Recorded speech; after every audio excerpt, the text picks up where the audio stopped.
അടുത്തൊരു ദിവസം ഞാൻ എൻ്റെ ഒരു പഴയ സുഹൃത്തിനെ കണ്ടപ്പോൾ അത് ഒരു ചെറിയ പ്രതിസന്ധിയിൽപ്പെട്ടുപോയി. അപ്പോൾ അദ്ദേഹം എന്നോട് പറയുകയായിരുന്നു, ഇത് വേറൊരാളുടെ കാര്യമാണെങ്കിൽ ഞാൻ കൃത്യമായിട്ട് ഇടപെട്ടത് അപ്പം തന്നെ പരിഹരിച്ചെന്നെ.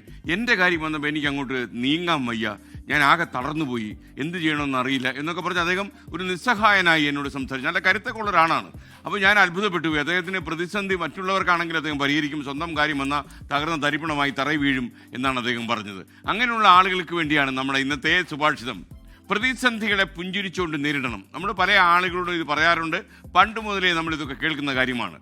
പ്രതിസന്ധികൾക്ക് മുന്നിൽ തളർന്നു പോകുന്നവരാണ് കൂടുതൽ ആളുകളും എന്നെനിക്കറിയാം. അത് പ്രത്യേകിച്ച് മറ്റേ സുഹൃത്ത് പറഞ്ഞാൽ സ്വന്തം കാര്യം വരുമ്പോൾ ആടപടലം അങ്ങ് വീഴും.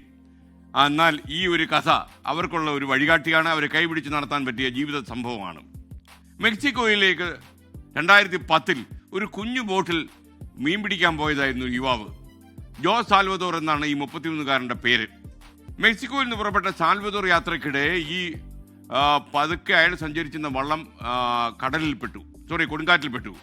അങ്ങനെ കടലിൽ ഈ എവിടേക്കോ ഇതിങ്ങനെ അലഞ്ഞു നടന്നിട്ട് ദിശ അറിയുന്നില്ല, എങ്ങോട്ടാണ് താൻ യാത്ര ചെയ്യുന്നതെന്ന് ഇദ്ദേഹത്തിന് അറിയില്ല. സാൽവദോർ വിചാരിച്ചു എല്ലാം കഴിഞ്ഞു, തൻ്റെ ജീവിതം ഈ കടലിൽ തീരുമെന്ന് അതിന് മനസ്സിലായി. മാത്രമല്ല ഈ ദിശ തിരിച്ചറിയാനുള്ള ഒരു ഉപകരണവും ഇദ്ദേഹത്തിൻ്റെ കയ്യിലില്ല. വലിയ മീനുകളുടെയോ അല്ലെങ്കിൽ ഏതെങ്കിലും പക്ഷികളുടെയോ ആക്രമണം ഉണ്ടായാൽ കടലിൽ കിടന്ന് ചത്തുപോകും എന്ന് അദ്ദേഹത്തിന് അറിയാം. മാത്രമല്ല കടലിൽ ശക്തമായ മഴ പെയ്യുന്നുണ്ട്, അതും അതിജീവിച്ചു പോകണം. എല്ലാ രീതിയിലും ജീവൻ നഷ്ടപ്പെടാനുള്ള സാധ്യത കൺമുന്നിൽ തെളിഞ്ഞു വരുന്നത് സാൽവദോറിന് മനസ്സിലായി. 438 ദിവസങ്ങളാണ് സാൽവദോർ കടലിൽ ദിക്കറിയാതെ ഇങ്ങനെ കറങ്ങി നടന്ന് കുടുങ്ങിപ്പോയി എന്ന് വേണമെങ്കിൽ പറയാം. ഒടുവിൽ പാതി ജീവനുമായി ആ ചെറുപ്പക്കാരൻ ഒരു ദിവസം ഒരു നല്ല സുപ്രഭാതത്തിൽ തീരത്തടിഞ്ഞു. പ്രതിസന്ധി വരുമ്പോൾ എല്ലാം അവസാനിച്ചു, ഇനി ഒരു തിരിച്ചൊരു അസാധ്യമാണ് എന്ന് നമ്മൾ കരുതും. ഞാൻ പരാജയപ്പെട്ടു പോയി എന്ന് നമ്മൾ തന്നെ വിചാരിക്കും. ചില ആൾക്കാരെ പെട്ടെന്ന് കയറി സൂയിസൈഡ് ചെയ്യാൻ പറ്റുമെന്ന് ആലോചിക്കും. സൂയിസൈഡ് പരിഹാരമല്ല എന്ന് നമ്മൾ പറയും. എല്ലാം അവസാനിച്ചു എന്ന് പറയുമ്പോഴും എവിടെയെങ്കിലും കുറ്റാക്കുറ്റിൽ പ്രകാശത്തിൻ്റെ ഒരു ചെറിയ വെട്ടം നമ്മൾ കണ്ടുവന്ന് വരാം. ആ ഒരു തിരി വെട്ടത്തിൽ നമുക്ക് മുന്നോട്ട് നടക്കാനുള്ള വഴി തെളിഞ്ഞു വരും. നമ്മൾ തന്നെ പ്രതീക്ഷയെല്ലാം അസ്തമിച്ചു എന്ന് കരുതുന്ന സമയത്തായിരിക്കും ഓർക്കാപ്പുറത്ത് ചില അത്ഭുതങ്ങൾ സംഭവിക്കുക. നിരാശപ്പെടരുത്, എല്ലാം കഴിഞ്ഞു എന്ന് ഒരു ഇക്വേഷൻ എടുക്കരുത്.